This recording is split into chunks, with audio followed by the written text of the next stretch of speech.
Assalamualaikum warahmatullahi wabarakatuh.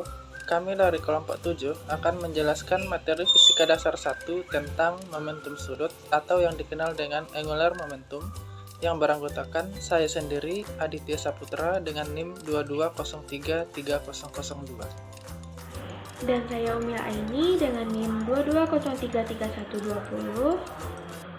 Berikut ini merupakan topik pembahasan yang akan kita bahas pada kali ini mengenai tentang momentum sudut.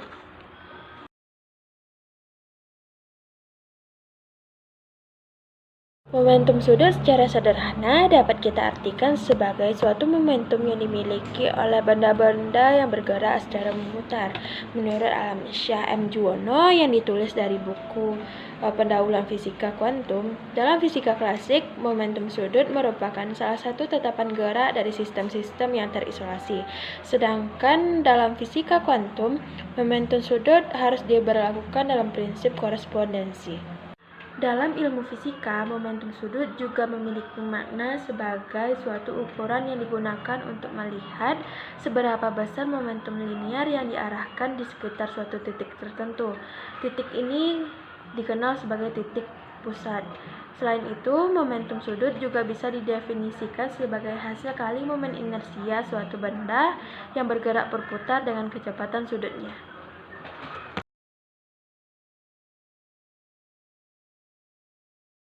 Momentum angular merupakan sebuah partikel yang bergerak berputar terhadap sumbunya. Contohnya perputaran bumi pada porosnya atas bumi. Rumus yang digunakan pada hal ini ialah secara matematis dituliskan sebagai berikut, yang mana L sebagai momentum sudut atau angular momentum, R sebagai posisi dari partikel yang dinyatakan sebagai vektor perpindahan, dan P merupakan momentum linear partikel tersebut.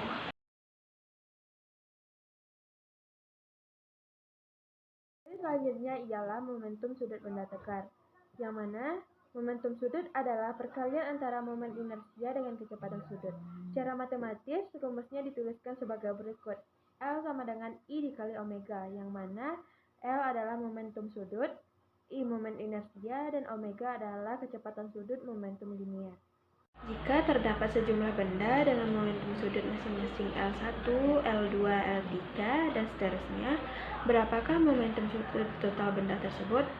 Momentum sudut total diperoleh dari penjumlahan momentum sudut masing-masing benda, tetapi dalam penjumlahan tersebut harus memperhatikan arah dengan syarat jika rotasi benda berlawanan arah jarum jam, maka momentum sudut diberi tanda positif.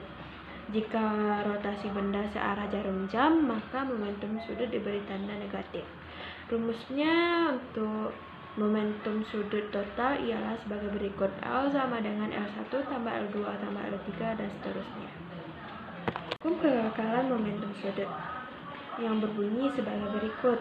Jika jumlah momen gaya yang bekerja pada suatu sistem sama dengan 0, maka momentum sudut sistem tersebut ialah konstan. Rumus hukum kekekalan momentum sudut yang mana dituliskan sebagai berikut. L1 sama dengan L2. I1 dikali omega 1 sama dengan I2 dikali omega 2 dengan keterangan L sebagai besaran momentum sudut, I besaran momentum inersia dari benda yang berputar, dan omega sebagai kecepatan sudut. Hubungan antara momentum sudut dan momen gaya. Momen gaya yang bekerja pada sebuah benda sama dengan laju perubahan momentum sudut, atau T sama dengan delta L per delta T. Materi kita selanjutnya yaitu bagian keempat tentang hukum kekekalan momentum sudut. Hubungan momentum sudut dan momentum linear. Untuk benda titik yang bergerak dengan momentum P dan berjarak R dari sumbu rotasi, maka besarnya momentum sudut memenuhi L sama dengan R dikali P sin theta, dengan theta adalah sudut antara vektor jari-jari dan momentum. Untuk menentukan sudut theta, kita harus gambar ulang vektor P dan R sehingga pangkal kedua vektor tersebut berimpit atau pada gambar. Sudut theta adalah sudut yang dibentuk oleh kedua pangkal kurva tersebut ketika diputar dari vektor R ke vektor P. Berikut ini adalah gambar dari kedua vektor tersebut. Dari gambar kita ketahui bahwa yang berlaku pada momentum sudut adalah gerak rotasi, di mana yang bersifat konstan itu adalah P atau momentum, dan arah dari vektor tersebut berlawanan dengan arah jarum jam. Materi kita selanjutnya yaitu tentang momen inersia. Momen inersia adalah ukuran kelembaman suatu benda untuk berputar pada porosnya. Semakin jauh jarak massa benda ke pusat rotasinya, semakin besar momen inersia yang dihasilkan benda tersebut. Momen inersia atau massa angular menentukan torsi yang dibutuhkan untuk memberikan percepatan angular pada suatu benda. Besarnya momen inersia dipengaruhi oleh beberapa faktor, yaitu massa benda, letak sumbu putar, dan jarak ujung lengan ke sumbu putar benda, atau lengan momen. Secara sistematis, momen inersia dapat dituliskan I sama dengan M dikali R kuadrat, dengan M adalah massa benda dengan satuan kilogram, R adalah jari-jari ke sumbu putar dengan satuan meter. Sehingga satuan momen inersia adalah kilogram meter kuadrat. Materi kita selanjutnya yaitu tentang momen inersia benda titik atau partikel.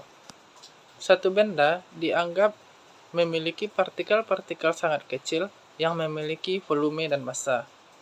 Setiap partikel tersebut memiliki momen inersianya masing-masing. Saat partikel berjumlah banyak dengan massa M1, M2, M3, dan seterusnya hingga Mn, dan jarak partikel ke sumbu rotasi bervariasi R1, R2, R3, dan seterusnya hingga Rn, maka momen inersianya adalah jumlah total dari momen inersia masing-masing partikel. Secara sistematis, kita bisa menggunakan persamaan berikut. Sigma I sama dengan M1 R1 kuadrat ditambah M2 R2 kuadrat ditambah M3 R3 kuadrat hingga seterusnya sampai dengan Mn Rn kuadrat. Sehingga momen inersia untuk massa yang memiliki sebaran kontinu sebagai berikut.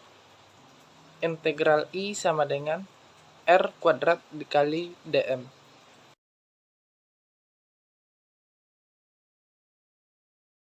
Faktor momen inersia. Adapun faktor yang mempengaruhi momen inersia adalah sebagai berikut. Pertama yaitu massa benda atau sebuah partikel. Kedua, geometri suatu benda atau bentuk. Yang ketiga, letak sumbu putar pada benda. Dan yang keempat yaitu jarak ke sumbu putar suatu benda atau dikenal dengan lengan momen.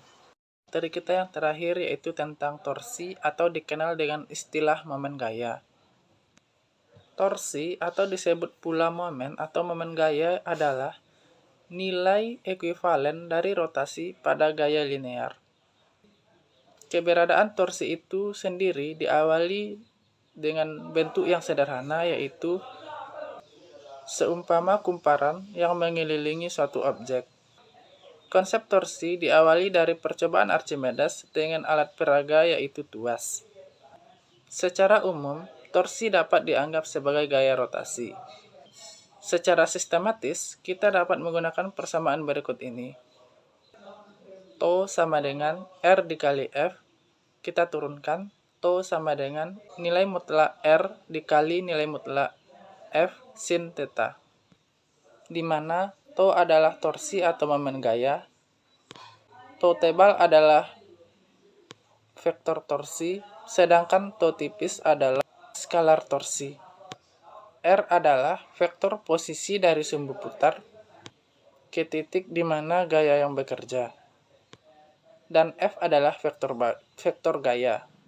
X menunjukkan adanya perkalian silang yang menghasilkan vektor yang tegak lurus antara R dan F mengikuti aturan tangan kanan, di mana aturan tangan kanan itu sendiri adalah sudut antara vektor gaya dan vektor lengan gaya. Adapun satuan SI untuk torsi adalah Newton meter. Untuk memahami materi tentang momentum sudut atau angular momentum, marilah kita lihat contoh soal berikut ini. Sebuah roda mempunyai massa 40 kg dengan diameter 120 cm dengan kecepatan sudut 5 radian per second. Tentukanlah momentum sudut dari roda tersebut. Langkah pertama untuk menjawab soal tersebut, kita tulis dulu apa yang diketahui. Diketahui dari soal massa sebesar 40 kg, jari-jari sebesar 60 cm, karena dalam momentum sudut satuannya meter, maka kita ubah 60 cm menjadi 0,6 meter dan omega sebesar 5 radian per second. Yang ditanya adalah momentum sudut. Rumus momentum sudut itu sendiri yaitu L sama dengan I dikali omega. Sedangkan momen inersia atau I belum diketahui, maka langkah awal untuk menjawab pertanyaan tersebut, kita cari dulu momen inersia dari soal tersebut. Adapun rumus untuk mencari momen inersia yaitu I sama dengan M dikali R kuadrat. Kita masukkan angkanya, M sebesar 40 kg dikali jari-jari 0,6 meter kuadrat dan didapatkan hasil 40 kg dikali 0,36 meter kuadrat. Sehingga besar momen inersianya sebesar 14,4 kg meter kuadrat. Selanjutnya, kita cari momentum sudut dengan rumus tadi yaitu L sama dengan I dikali omega. Kita masukkan angkanya 14,4 kg dikali 5 radian per second dan didapatkan hasilnya sebesar 72 kg meter per second. 72 kg meter kuadrat per second. Jadi, besar momentum sudut dari bola tersebut yaitu sebesar 72 kg meter kuadrat per second.